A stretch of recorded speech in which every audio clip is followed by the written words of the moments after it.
Guys, so I haven't recorded for a few days, but what I really want to share with you is the benefits of living on high elevation. It is honestly the best way to heal your mind and your body. Something happens on high elevation that actually there's not enough studies on, but there are sufficient enough to make scientific evidence that being on high elevation suppresses hunger. Now, knowing that a lot of problems that modern people experience come from overeating, from emotional eating, from eating too much, from eating junk food, greasy foods, um, knowing all that, we can see that if we eat less, we're going to have less disease.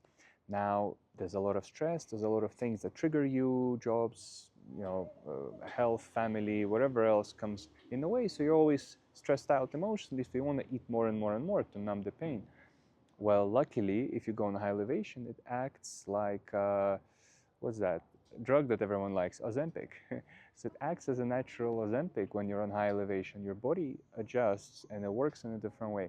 And it might not happen straight away for you, but it took me honestly 3 times of sufficient time on high elevation to actually get used to that. I spent probably a few days over Mile High when I was in Bali, and I started feeling a bit off. Then I went to China and I spent 3 weeks over 2,000 meters, which is about a mile and a half. And actually, I went as high as 3.3, that's 2 miles. I was over 2 miles for a few days, and that was already too much. So I started going down, then eventually descended to Bangkok, and I was at sea level for a while. And then I went to Colorado again, which was mile high. Then I went back to Los Angeles and Cancun, so Mexico beach around Cancun and Tulum. And that was enough. And I went back on high elevation, and now I'm at 2.2 kilometers, 2,200 meters, about mile point four. And honestly, once the body adjusts, and I know I'm still not 100% adjusted, but there are some really interesting mechanisms that happen. And suddenly, if you've prepared your system with exercise, especially, or meditation, or some sort of energy work, you get access to different forms of energy here. And it's very nice and very powerful and actually works in a magical way.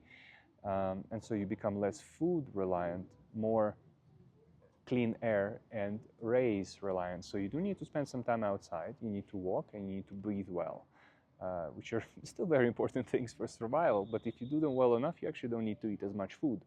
Magic. Now, some people will say, oh, this is nonsense, you need food. Eat food, but eat less.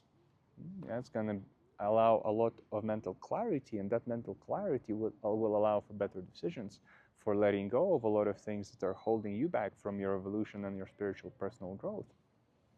So if you want to accelerate in life, live faster and live higher, go on high elevation, at least for some time, accustom your body to high elevation. And I know this is only for a few of you, 10 million people in Los Angeles, 10 million people in New York or London or Paris or Berlin are not going to suddenly all move to mountains, right?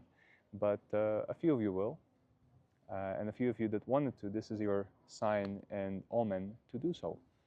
So I wish you experience that for yourself and feel very, very good with that. And once you're here, even prior to that, I would recommend you to start working with dry fasting. Now you might say, I'm not ready for dry fasting, I can only do water fasting. Do some water fasting and then start opening yourself up to dry fasting by reducing the amount of water you drink when you fast. Yeah, you can just reduce it. Honestly, it's not, black or white, it's not 1 or 0.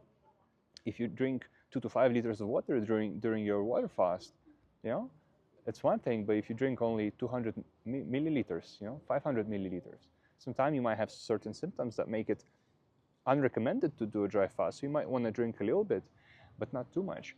And in that way, your body starts preparing for what is a dry fast, which is a way faster way of cleansing your body, especially once we get over first 24 hours.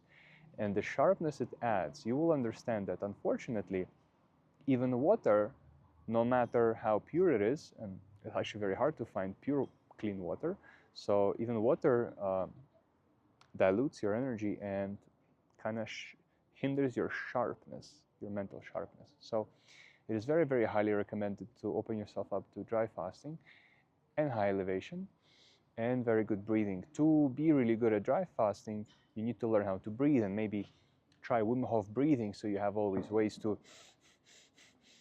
oxygenate your body, because if you breathe fast, you'll get more oxygen. It's that simple. So if you exercise on high elevation, you'll get more oxygen.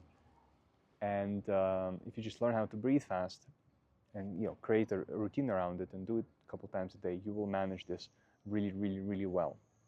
So this is what I wish for you, to experience that sharpness, clarity, and for that to help you to break through whatever challenges you have in your life and ahead of you. All the best.